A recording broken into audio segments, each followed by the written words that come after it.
You're listening to Radio Long Island City, recorded at our studios near Hellgate, 9 kilometers north of the Harbor Hill Moraine. And now, the Observatory. The Observatory, Friday the 21st of February, 2025. It is 62 days after the winter solstice. It is 27 days before the spring equinox. By the French Republican calendar, it is the third day of Ventose, the day of the Violier, the Mathiola, a member of the mustard family.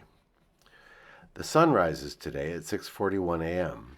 Solar noon takes place today at 12:09 p.m. The sun sets today at 5:38 p.m.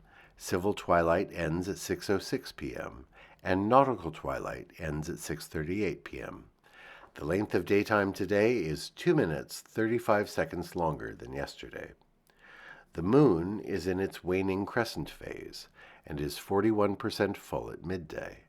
The new moon will arrive on Thursday, the 27th of February. These are the predicted tides today for Horns Hook. In the early morning, high tide, 4:03 a.m., 1 meter 19. In the late morning, low tide, 10:29 a.m., 6 centimeters. In the afternoon, high tide, 4:37 p.m., 94 centimeters. At night, low tide, 10:42 p.m., 15 centimeters. In our shared realm of plants and animals, our last frost date in the spring is predicted for the first week of April. For those who have the means to do so, now is a good time to begin sowing seeds indoors. According to the Farmer's Almanac, among the herbs, basil, chives, and sage seeds can be sown now, as can greens such as arugula, bok choy, and lettuce. Commemorations. On this day in 1828, the first edition of the newspaper The Cherokee Phoenix was published in the Cherokee capital, Nouachota. Edited by Elias Boudinot, it ran articles in English and Cherokee, using the Cherokee syllabary created by Sequoyah in 1820. On this day in 1848, the Communist Manifesto was published by Karl Marx and Friedrich Engels.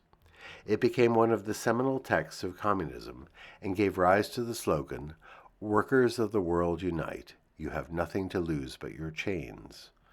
In the 20th century, the dream of communist utopia soured considerably.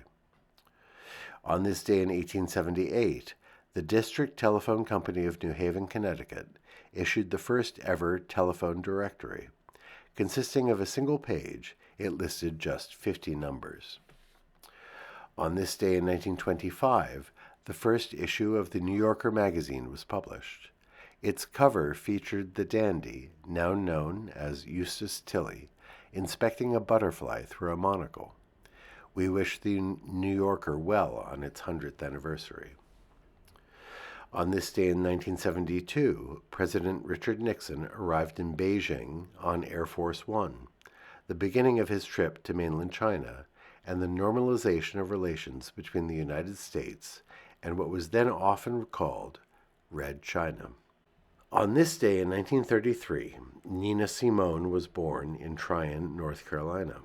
The pianist, singer, songwriter, and civil rights activist was famed for her deep, smoky voice. She once said, "I am a real rebel with a cause." And finally, we wish everyone a happy No One Eats Alone Day. This initiative for middle schoolers was created by the nonprofit Beyond Differences and is aimed at creating a lunchtime of inclusion. Organized by the students themselves, school lunchtimes this day are organized so everyone sits with new people, finds ways to make conversation, and no one is left out. Perhaps all of us could take a cue from these socially aware, kind, and inclusive middle schoolers. And that is the Observatory, Friday the 21st of February, 2025.